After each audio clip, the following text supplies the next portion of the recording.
Hello my dear student, कैसे हो? उम्मीद है आप स्वस्थ होंगे, मस्त होंगे, ज़बरदस्त होंगे। तो चलिए माय डियर स्टूडेंट, शुरुआत करते हैं आज हम इस सवाल की। तो ये जो क्वेश्चन है पेपर में देखिए 5 नंबर का 3 बार आ चुका है। तो आज हम इस वीडियो में 5 नंबर का तथा 8 नंबर के 2 सवाल कराने वाले हैं। सही है माय डियर स्टूडेंट, क्योंकि पेपर बहुत नज़दीक है, ये इंपॉर्टेंट सवाल है और मोस्ट रिलेटेड भी क्वेश्चन है। अगर आपको इसके पीडीएफ चाहिए तो माय डियर स्टूडेंट, पीडीएफ के लिए आपको क्या करना है, डिस्क्रिप्शन में लिंक है टेलीग्राम चैनल का, वहाँ जाकर इसे डाउनलोड कर सकते हैं। तो चलिए पहले सवाल की शुरुआत करते हैं। तो ये क्या कह रहा है, पढ़ते हैं। इसमें बोला है सिद्ध कीजिए कि, यानी कि हमें प्रूफ करना है कि sine x plus cos x का जो उच्चिष्ट मान है √2 है।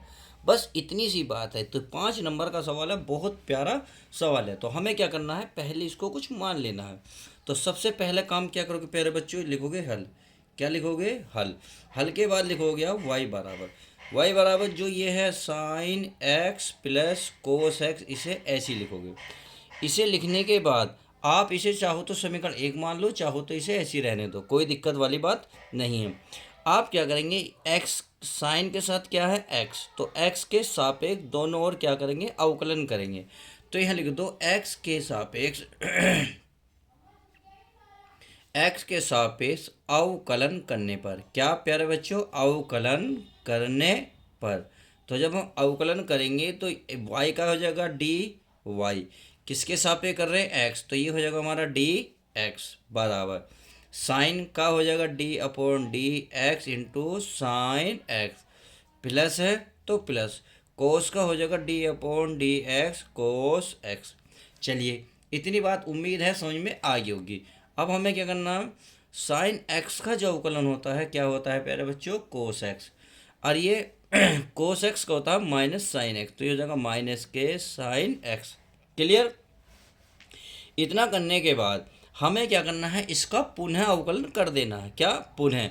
तो यहाँ ये हमारा चल ही रहा है डी वाई बटे डी एक्स, तो यहाँ लिखेंगे एक्स के सापेक्ष, क्या लिखेंगे प्यारे बच्चों, एक्स के सापेक्ष पुनः अवकलन करने पर, क्या करेंगे, अवकलन करने पर। तो चलिए हम अवकलन जब इसका करेंगे तो इसी का करेंगे। हम क्या करें, एक्स के सापेक्ष पुनः, तो डी का डिफरेंशियल कर रहे हैं दोबारा, तो 2 स्क्वायर चढ़ाएंगे, वाई पर नहीं चढ़ाएंगे, डी एक्स, और किसके सापेक्ष कर रहे हैं, एक्स का पुनः, तो ये होगा डी एक्स स्क्वायर।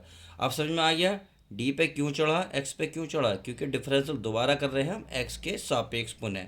क्लियर? आप ये हमारा डी अपॉन डी एक्स, ये हमारा हो जाएगा कोस एक्स, माइनस है तो minus D upon d x, ये हो जाएगा हमारा प्यारे बच्चों साइन एक्स। इतनी बात समझ में आ गई।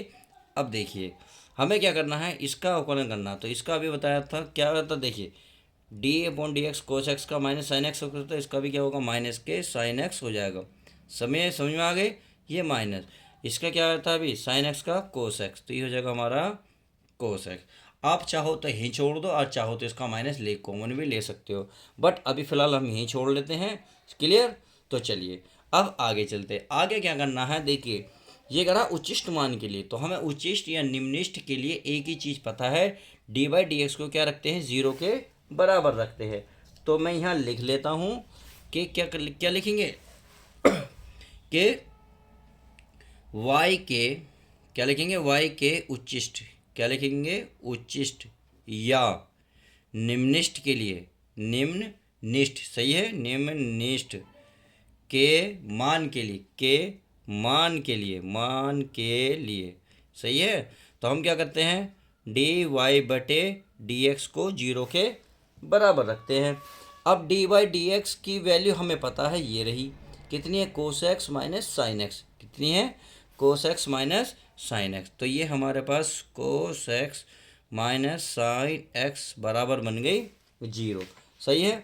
अब 0 बन गई तो हमें क्या करना पड़ेगा भाई, हमें तो इसको इसके इधर लेके जाएंगे, माइनस को साइन को इधर लेके जाएंगे तो प्लस की बन जाएगी, तो इधर आ जाएगा कोस एक्स बराबर हो जाएगा साइन एक्स। क्लियर? अगर मैं इसकी गुणा में 1 मान लूँ तो कोई दिक्कत नहीं, गुणा की चीज़ कहाँ आ जाएगी, भाग में। तो इसका मतलब है प्यारे बच्चों, तो ये कोस एक्स तो हमारा ऐसे ही रहेगा, बटे में आ जाएगा साइन एक्स बराबर बच गया 1, कि क्या बच गया, 1। अब कोस बटे साइन होता है कोट, कोस बटे साइन होता है कोट एक्स बराबर ये 1 कोट में होता है कोट 45 का मान, कितने का 45 का। तो ये आप लिख सकते हैं कोट एक्स बराबर कोट पाई 45 को लिख सकते हैं पाई बटे 4। तो इससे ये कट गया तो आपने देखा एक्स की वैल्यू आ गई पाई बटे 4। तो हमें ये तो चल गया पता कि एक्स की वैल्यू आ गई पाई बटे 4। किससे निकल गई, उच्चिष्ट या निम्निष्ट के लिए। क्लियर। अब हमें चेक करना है एक्स की वैल्यू जो हमने पुनः अवकलन करा था उसमें एक्स का मान रखते हैं, फिर देखते ही माइनस का आएगा या प्लस का आएगा। सही है। तो चलिए अब इसमें रख लेते हैं हम। तो चूंकि हम सभी को पता है यह आप इसलिए लिख सकते हैं d square y upon d x square, और हमारे पास एक्स की वैल्यू कितनी है पाई बटे 4। तो इसे कोष्ठक में लिख सकते हो एक्स बराबर पाई बटे 4। इसका मतलब है आप जहाँ भी x d x square d square y upon d x square की वैल्यू देखोगे, जहाँ भी एक्स मिलेगा वहाँ पाई बटे 4 रखना है। क्लियर।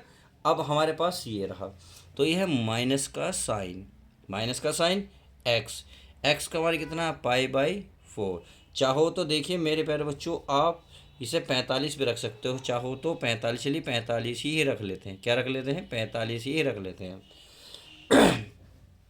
फिर माइनस का है कोस एक्स, एक्स का मान कितना है 45, कितना है प्यारे बच्चों 45। तो चलिए अब इसे सोल्व कर लेते हैं। माइन साइन 45 का मान आप सभी को पता है कितना होता है बताइए, 1/√2 होता है, 1/√2 होता है। माइनस कोस 45 का मान भी यही होता है। तो आपने देखा माइनस माइनस क्या होंगे, ऐड होंगे, तो एक और एक हो जाएंगे टोटल 2, और ये हो जाएगा √2। आप √2 की ऊपर नीचे मल्टीप्लाई करोगे तो बताइए कितना आएगा, ये आ जाएगा माइनस के 2√2 अपॉन में आएगा 2 से 2 कट गया तो माइनस क्या आ जाएगा √2। तो आपने देखा ये माइनस का √2 आया, तो इसका मतलब है जो x बराबर पाई बाई 4 पर मान जो है ऋणात्मक आया, यानी कि इसका मान क्या है ऋणात्मक। और जब ऋणात्मक आता है तो जो फलन का मान होता है क्या होता है उच्चिष्ट होता है। क्या होता है उच्चिष्ट। तो हम यहाँ लिखेंगे चूंकि x बराबर पाई बटे 4 पर d square y upon d x square का मान कितना आया ऋणात्मक आया नहीं है, क्योंकि माइनस आ गया तो माइनस का मतलब ऋणात्मक आया, का मान ऋणात्मक है, का मान ऋणात्मक है। इतना लिख दोगे। इतना लिखने के बाद पता चल गया कि y का मान क्या है फलन। तो इसलिए क्या लिखोगे, इसलिए x बराबर पाई बटे 4 पर y का जो मान है y का मान क्या हो गया उच्चिष्ट है, y का मान उच्चिष्ट है। बस आप इतना लिख देना, आपका इतने तो उच्चिष्ट है। इतना तो कंप्लीट हो गया। इतना करने के बाद अब ये कह रहा है, देखिए क्वेश्चन ध्यान से देखिए, क्वेश्चन में क्या बोला, ये कह रहा है उच्चिष्ट मान √2 होना चाहिए, यानी कि इतना तो प्रूफ हो गया कि उच्चिष्ट है। अब ये भी लाना है प्यारे बच्चों, तो चलिए इसको भी ले आते हैं। बहुत सिंपल क्वेश्चन है, बहुत इजी सवाल है। अब हम क्या करते हैं इसका पेज पलट लेते हैं, क्योंकि मेरा पेज जो है इसका भर गया है। अब मैं पेज एक नया ले लेता हूँ ताकि आपको सब कुछ अच्छे से समझ में आ जाए। देखिए अब ये मैंने पेज ले लिया है, ये रहा। अब इसमें क्या करेंगे, इसमें करेंगे तो उच्चिष्ट मान के लिए क्या लिखेंगे, उच्चिष्ट मान के लिए हमें क्या करना, उच्चिष्ट मान के लिए जो हमारे पास y की वैल्यू दे रखी है, y की वैल्यू कितनी दे रखी थी, y बराबर माना था हमें sine x plus cos x, यही माना था। तो बस इसकी वैल्यू रख दो, तो ये हो जाएगा हमारा, कहाँ हो जाएगा y बराबर साइन x का मान कितना पाई बाई 4, तो पाई बाई 4 रख लो, या फिर आप क्या रख लो पाई बाई 4 या 45 रख लो, जैसी आपकी मर्जी। तो ये हो जाएगा y बराबर माई डी स्टूडेंट साइन 45, ये हो जाएगा साइन 45 प्लस कोस 45। क्लियर। अब हमें y बराबर साइन 45 का मान नंबर क्या हो 1/√2 प्लस 1/√2। अब हमें क्या करना है एलसीएम लेना है, √2 कॉमन एलसीएम ले जाएगा तो 1 + 1 ऊपर हो जाएगा हमारा कितना हो जाएगा 2/√2। अब √2 की ऊपर नीचे मल्टीप्लाई करोगे तो ये हो जाएगा y बराबर एक जैसा हो जाएगा 2√2 बटे एलसीएम रूट से रूट कटेगा, कितना बचेगा 2, 2 से 2 कट गया तो y की वैल्यू कितनी आ गई √2, कि y का मान उच्चिष्ट मान था और उच्चिष्ट मान कितना निकल का आया 2, कितना निकल का आया 2। और यही हमें प्रूफ करना था, क्या करना था प्यारे बच्चों, प्रूफ करना था। उम्मीद है ये बात अच्छे से समझ में आ गई होगी। तो चलिए अब नेक्स्ट सवाल देख लेते हैं जो हमारा 8 नंबर का है। तो देखिए क्वेश्चन नंबर 2 ये रहा आपके सामने। ये कह रहा है प्यारे बच्चों, ऐसी दो संख्याएं ज्ञात कीजिए जिनका योग 6 है और उनके घनों का योगफल न्यूनतम है। यानी कि हमें ये भी देखना न्यूनतम है और योग क्या निकालना, संख्या भी निकालनी, और ये हमें प्रूव भी करना है कि न्यूनतम होनी चाहिए। कितनी बार क्वेश्चन आज का देखो, 2015, 16, 17, 18, 19, 23, 24। अगर मैं 24 का कोड भी बताऊँ तो 24 में EY जो कोड है इसमें देख सकते हैं आप। क्लियर। तो चलिए माय डियर स्टूडेंट शुरुआत करते हैं। ये अगर ऐसी दो संख्या ज्ञात कीजिए तो आपको यहाँ संख्या माननी होंगी, क्या करनी होंगी, माननी होंगी। तो चलिए मैं संख्या मान लेता हूँ। तो पहले क्या काम है, जो पहले सबसे पहला काम करेंगे हल। तो यहाँ लिखेंगे माना, माना एक संख्या x तथा दूसरी संख्या y मान सकते हैं। तो आप लिख सकते हैं माना पहली संख्या क्या मानोगे x, तथा दूसरी संख्या मान लो जी, क्या मानोगे प्यारे बच्चों, दूसरी संख्या, दूसरी संख्या मान लेंगे हमने y मान ली, y है, सही है। अब कह रहा जिनका योग 6 है, तो प्रश्नानुसार यहाँ कर सकते हो, क्योंकि प्रश्न के अकॉर्डिंग कहा है हमने प्रश्नानुसार कि इनका योग 6 है, यानी कि x प्लस वाई का योग 6 है। क्लियर। आप चाहो तो इसका समीकरण 1 मान लो, ये करा, और उनके घनों का योग न्यूनतम है, यानी कि जो आपने ये काम करा इसका घन करना है, तब इसका योगफल न्यूनतम है। मान लेते हैं x और y के घनों का योगफल s है। क्लियर। x क्या है, x है इसका मतलब। चलिए इसको भी मान लेते हैं, यानी कि x प्लस वाई करा, और इनके योगों का, जो इनके घनों का योग, तो मान लेते हैं x और y के जो घनों का योगफल है x मान लो, क्या मान लो, x मान लो, x मान लो, s मान लो, कुछ भी मान लो। तो चलिए हाँ मैं लिख लेता हूँ माना, माना प्यारे बच्चों क्या मानेंगे, x तथा y के क्या लिखेंगे, घनों, क्या लिखेंगे, घनों का योगफल, योगफल क्या लिखेंगे, s है। चलिए s है, तो s बराबर इनका, यानी कि इनका योग x की क्यूब प्लस y की क्यूब। अगर आप समीकरण 1 से देखें, अगर मैं y की वैल्यू निकालूं तो 6 माइनस एक्स आएगा, अगर मैं y बराबर निकालूंगा तो 6 माइनस एक्स होगा या नहीं होगा। आप समीकरण से 2 से कह सकते हो, सही है। तो यहाँ y के स्थान पर 6 माइनस एक्स लिख सकते हैं।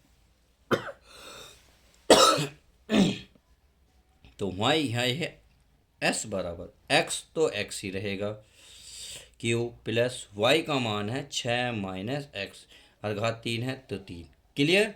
तो हम क्या करेंगे, यहाँ आप चाहो तो लिख सकते हो समीकरण 2 से, क्या 2 से। तो हम 2 कर लेते हैं, अब इसके क्या करते हैं, क्यूब कर लेते हैं प्यारे बच्चों, क्यूब। तो ये हमारा s बराबर रहेगा, ये x की क्यूब तो ऐसे ही रहेगा, इसका खोलेंगे 216, ये हो जाएगा माइनस का x की क्यूब, और ये हो जाएगा फिर माइनस के 18x², सॉरी माइनस माइनस के हो जाएंगे प्लस, और माइनस के 108x। इसका फॉर्मूला आप खोल सकते हो। क्लियर। तो देखिए ये माइनस का है, प्लस का कैंसिल कट गया, तो ये बचा 18x², यानी कि ये आप लिखूँगा मैं 18x², और ये माइनस के 108x, और ये प्लस के 216 लिख लिया।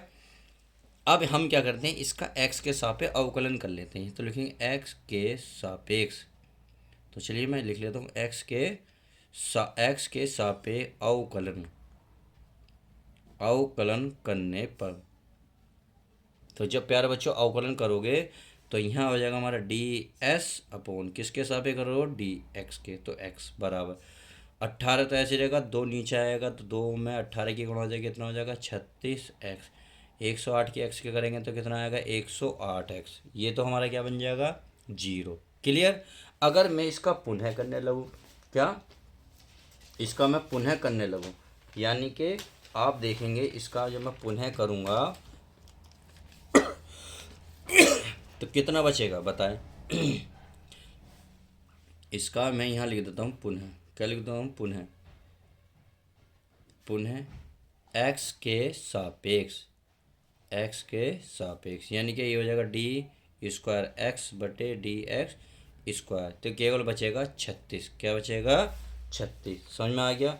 अब इतना करने के बाद आपको क्या करना है, अब हमें ये चेक करने का उच्चिष्ट और निम्निष्ट के लिए क्या करना है, डी एस बटे डी एक्स को 0 के बराबर रखना है, जैसा कि हमने पिछले सवाल में रखा था। तो यहाँ लिख सकते हैं एस के उच्चतम या न्यूनतम के लिए। तो लिख सकता हूँ प्यारे बच्चों, एस के उच्चतम या न्यूनतम के लिए, चलिए हमें क्या करना है, इस जो ये वाला है वैल्यू, इसको 0 के बराबर रखना है, यानी कि D S upon d x बराबर 0। और डी एक्स बटे डी वैल्यू कितनी है, 36। कितनी है? 36 एक्स माइनस के 108 बराबर 0। इसको उधर ले जाएंगे तो हो जाएगा 36 एक्स बराबर 108। अब x से भाग देंगे 36 से भाग दें 36 से 108, तो आपने देखा x की वैल्यू कितनी निकल गई, 3। सही है। अब इसको किस में रखना है, हमें रखना है जो हमने दोबारा अवकलन किया है। क्या? जो दोबारा अवकलन क्या है। तो चलिए, इसलिए हमने करा था D x square upon d x square, x की वैल्यू आई बराबर एक्स की वैल्यू आई 3। कितनी आई प्यारे बच्चों? 3। तो जो हमने दोबारा अवकलन करा था इसमें रखते हैं, तो इसका वैल्यू है 36, क्योंकि इसमें देखो x नहीं है।